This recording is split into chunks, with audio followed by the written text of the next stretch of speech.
வணக்கம். உங்ககிட்ட ஒரு இன்ஸ்ட்ரக்ஷன் மேனுவல் இருக்குன்னு வச்சுக்கோங்க. அத வச்சு உங்களைய மாதிரி இன்னொரு ஆள உருவாக்க முடியுமா? கேட்கவே கொஞ்சம் இன்ட்ரெஸ்டிங்கா இருக்குல்ல. ஆனா அதுதான் ரீப்ரொடக்ஷன், உயிரோட மாஸ்டர் ப்ளூ பிரிண்ட்.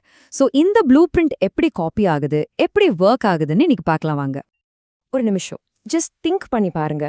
ஒரு உயிர் அது வாழ்றதுக்கு ரீப்ரொடக்ஷன் தேவையே இல்ல, ரைட்?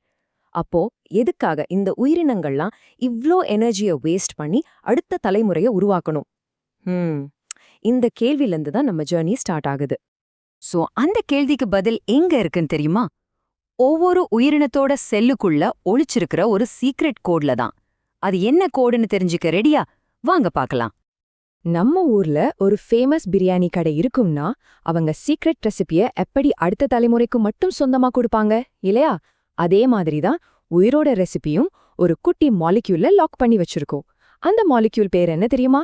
அதுதான் டிஎன்ஏ. ஓகே, இது பார்க்க கொஞ்சம் டெக்னிக்கல் டேர்ம் மாதிரி இருக்கும். பட் டோன்ட் வரி, ரொம்ப சிம்பிளா புரிஞ்சுக்கலாம். பேசிக்கலி டிஎன்ஏங்கிறது ஒரு கம்ப்யூட்டர் ப்ரோக்ராம் மாதிரி. ஒரு செல் என்ன பண்ணணும், எப்படி பண்ணணும்னு எல்லா இன்ஸ்ட்ரக்ஷன்ஸும் கொடுக்கறது இதுதான். சிம்பிளா சொல்லணும்னா, உங்க முடி கலர்ல இருந்து உங்க ஹைட் வரைக்கும் எல்லாமே டிசைட் பண்றது இந்த டிஎன்ஏல இருக்கிற இன்ஃபர்மேஷன் தான். சரி, அப்போ இது எப்படி ஒர்க் ஆகுது? ரொம்ப சிம்பிள். ஒரு புது செல் உருவாகிறதுக்கு முன்னாடி முதல்ல அந்த டிஎன்ஏ ப்ளூ பிரிண்ட்டை ஒரு ஜெராக்ஸ் எடுக்கணும். செல்லுக்குள்ள இருக்கிற குட்டி குட்டி மெஷின்ஸ் அந்த டிஎன்ஏவை ரீட் பண்ணி அதே மாதிரி இன்னொரு காப்பியை கிரியேட் பண்ணும். இப்போ 2 காப்பி ரெடியா? இனிமே 2 காப்பியும் தனித்தனியா பிரிஞ்சு ஒவ்வொரு காப்பிக்கும் ஒரு புது செல் உருவாங்கிடும். தட்ஸ் இட், அவ்வளவுதான் விஷயம். சோ டேக் அவே என்னன்னா, அடுத்த முறை நீங்க ரீப்ரொடக்ஷன் பத்தி யோசிச்சா இத மட்டும் ஞாபகம் வச்சுக்கோங்க. அது ஃபண்டமெண்டலி டிஎன்ஏவை காப்பி பண்ற ஒரு ப்ராசஸ். அதான் அதோட கோர் ஐடியா. ரைட். இப்போ அந்த டிஎன்ஏவை காப்பி பண்றதுல 2 பெரிய மெத்தட்ஸ் இருக்கு. நம்ம ஃபர்ஸ்ட் பார்க்க போறது போட்டோ காப்பிய மெத்தட்னு வச்சுக்கலாம். அதோட சயின்டிஃபிக் பேரு அசெக்சுவல் ரீப்ரொடக்ஷன். ஒரிஜினல் எப்படி இருக்கோ அப்படியே ஒரு பெர்ஃபெக்ட் காப்பி, அதுவும் சூப்பர் ஃபாஸ்டா. இதோட கான்செப்ட் ரொம்ப சிம்பிள். இங்க ஒரே ஒரு பேரண்ட் தான், யாரும் பார்ட்னர் தேவையே இல்ல. ஒரு உயிர் தனக்கு தானே ஒரு காப்பிய உருவாக்கிக்குது. Single parent show. இதுல ஃபர்ஸ்ட் மெத்தட் ஃபிஷன். பேரெல்லாம் பார்க்க வேண்டாம், ரொம்ப சிம்பிள். ஒரு அமீபா மாதிரி ஒரு செல் இருக்குன்னா அது அப்படியே 2ஆ உடைஞ்சு 2 புது உயிரா மாறிடும்.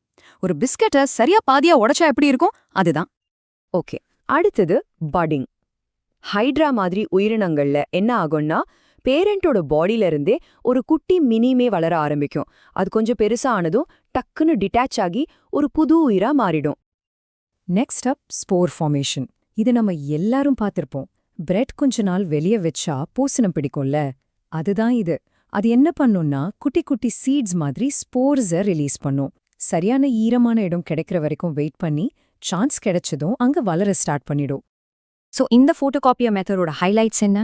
1 parent, identical offspring, super fast and super simple. ரொம்ப ஈஸியான வேலை, right? Okay, photocopier method fast and சிம்பிளா இருந்துச்சு. ஆனா அடுத்த மெத்தட் கொஞ்சம் கிரியேட்டிவ் அண்ட் கொஞ்சம் காம்ப்ளெக்ஸ். இது நம்ம ஒரு டிஜேயோட ரீமிக்ஸ் ஸ்டேஷன் மாதிரி யோசிக்கலாம். அதோட அஃபிஷியல் பேரு செக்ஷுவல் ரீப்ரொடக்ஷன். இங்க என்ன நடக்குதுன்னா, 2 வேற வேற ப்ளூ பிரிண்ட்டை மிக்ஸ் பண்ணி ஒரு புது பிராண்ட் நியூ காம்பினேஷனை உருவாக்குறோம். ஒரு டிஜே ரீமிக்ஸ் பண்ணணும்னா 2 பாட்டு தேவைப்படும்ல, ஒரு பீட், ஒரு மெலடி. அதே மாதிரி தான் இங்க ஒரு புது ஜெனரேஷனை உருவாக்க 2 பேரண்ட்ஸ் தேவை. சிங்கிளா முடியாது. சரி, இது எப்படி ஒர்க் ஆகுதுன்னு கொஞ்சம் டீப்பா பார்ப்போம். ஃபர்ஸ்ட் 2 பேரண்ட்ஸோட டிஎன்ஏவை கம்பைன் பண்றோம். இதனால தான் நம்மளாம் கொஞ்சம் அப்பா மாதிரியும் கொஞ்சம் அம்மா மாதிரியும் இருக்கும். பட் வெயிட், இங்க ஒரு லாஜிக் ப்ராப்ளம் வருது. அப்பா கிட்ட இருந்து ஒரு ஃபுல் டிஎன்ஏ செட், அம்மா கிட்ட இருந்து ஒரு ஃபுல் டிஎன்ஏ செட், ரெண்டும் சேர்ந்தா டபுள் ஆகிடும்ல. அது சரி வராது. சோ இதை சால்வ் பண்ண லைஃப் ஒரு சூப்பர் ட்ரிக் யூஸ் பண்ணுது. அது என்னன்னா, கேமெட்ஸ்னு சொல்ற ஸ்பெஷல் செல்ஸை கிரியேட் பண்ணும்போது மியாசிஸ்ங்கிற ஒரு ப்ராசஸ் மூலமா டிஎன்ஏவை கரெக்டா பாதியா, யானி ஹாஃபா கட் பண்ணிடும். அப்போ ஒரு ஹாஃப் அப்பா கிட்ட இருந்தும் இன்னொரு ஹாஃப் அம்மா கிட்ட இருந்தும் சேர்ந்தா பூம், கரெக்டா ஒரு ஃபுல் செட் உருவாகிடும். பிரில்லியன்ட் ஐடியா இல்லையா? வாங்க இப்போ 2 மெத்தடையும் கம்பேர் பண்ணி பார்ப்போம். ஆன் ஒன் சைட் நம்ம photocopier, single parent, perfect copy, lightning fast. On the other side நம்ம remix station, 2 parents, totally unique kid, ஆனா ஸ்லோ அண்ட் கொஞ்சம் complicated. It's like speed versus creativity. இப்போதான் நம்ம மைண்ட்ல ஒரு பெரிய கேள்வி வரணும். போட்டோ காப்பியர் இவ்ளோ ஃபாஸ்ட் அண்ட் ஈஸியா இருக்கும்போது ஏன் லைஃப் இவ்ளோ கஷ்டமான ஸ்லோவான ரீமிக்ஸ் ஸ்டேஷனா கண்டுபிடிக்கணும்? எதுக்கு? இங்கதான் உயிரோட பெரிய சீக்ரெட்டே ஒளிஞ்சிருக்கு. அந்த கேள்விக்கு பதில் ஒரே ஒரு வார்த்தையில சொல்லணும்னா வேரியேஷன். இந்த ஒரு விஷயம்தான் உயிரினங்கள் மில்லியன்ஸ் ஆஃப் இயர்ஸா சர்வைவ் ஆக ஹெல்ப் பண்ணியிருக்கு. சோ வேரியேஷனா என்ன? சிம்பிளா சொன்னா டிஎன்ஏ காப்பி பண்ற ப்ராசஸ் எப்பவுமே 100% பெர்ஃபெக்ட்டா இருக்காது. சில சமயம் குட்டி குட்டி மிஸ்டேக்ஸ் நடக்கும். ஒரு லெட்டர் மாறலாம், ஒரு லைன் மிஸ் ஆகலாம். இந்த சின்ன சின்ன சேஞ்சஸ் தான் வேரியேஷன். இதனால தான் ஒரே ஸ்பீஷீஸ்ல கூட ஒவ்வொரு இண்டிவிஜுவலும் கொஞ்சம் டிஃப்ரெண்டா இருக்கும். ஜஸ்ட் நம்ம மனுஷங்களே பாத்துக்கோங்க, யாரும் ஒரே மாதிரி இருக்குமா? இல்லல, அதுக்கு காரணம் இந்த வேரியேஷன் தான். இந்த வேரியேஷன் எப்படி லைஃபை சேவ் பண்ணுதுன்னு ஒரு சின்ன எக்ஸாம்பிளோட பார்ப்போம். ஒரு இடத்துல நிறைய பாக்டீரியா இருக்குன்னு இமேஜின் பண்ணிக்கோங்க. எல்லாமே பெர்ஃபெக்ட் காப்பீஸ், ஒரே மாதிரி இருக்கு. திடீர்னு அந்த இடத்தோட டெம்பரேச்சர் ரொம்ப ஜாஸ்தியாகுது. என்னாகும்? ஹீட்டை தாங்க முடியாம ஆல்மோஸ்ட் எல்லா பாக்டீரியாவும் செத்து போயிடும். ஆனா அங்க வேரியேஷன் இருந்தா சில பாக்டீரியாக்கு மட்டும் கொஞ்சம் ஹீட்டை தாங்க முடியற பவர் இருக்கும். அவங்க மட்டும் தப்பி பொழைச்சி அடுத்த ஜெனரேஷனை உருவாக்குவாங்க. பாத்தீங்களா? அந்த ஸ்பீஷீஸே அழியாம காப்பாத்தப்படும். சோ வேரியேஷனுங்கிறது ஒரு ஸ்பீஷீஸ்க்கு லைஃப் இன்சூரன்ஸ் பாலிசி மாதிரி. என்ன பெரிய ப்ராப்ளம் வந்தாலும் யாரோ ஒருத்தர் தப்பி பொழைக்க சான்ஸ் இருக்கு. அதனால தான் சொல்றோம், ஒரு ஸ்பீஷீஸ் லாங் டேர்மா சர்வைவ் ஆகணும்னா வேரியேஷன் ரொம்ப ரொம்ப முக்கியம். சோ ஃபைனல் வேர்டிக்ட் என்ன?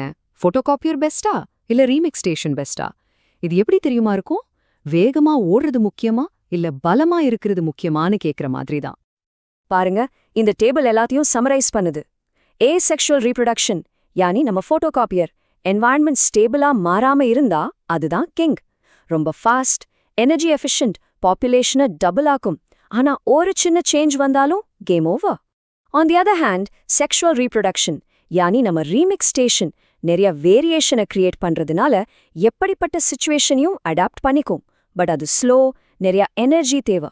சோ எது பெஸ்ட்னு ஒரு ஆன்சர் கிடையாது. ஒவ்வொரு சிச்சுவேஷனுக்கும் ஒரு நல்ல ஸ்ட்ராட்டஜி இருக்கு. சரி, நம்ம இப்போ முடிவுக்கு வந்துட்டோம். ஆனா போறதுக்கு முன்னாடி உங்களை யோசிக்க வைக்க ஒரு கேள்வி. இவ்ளோ வேகமா மாறிக்கிட்டு இருக்கிற இந்த வேர்ல்டுல ஒருவேளை அந்த வேரியேஷன், அந்த சின்ன சின்ன வித்தியாசங்கள் தான் உயிரோட மோஸ்ட் வேல்யூபிள் கரன்சியா இருக்குமோ? நீங்க என்ன நினைக்கிறீங்க?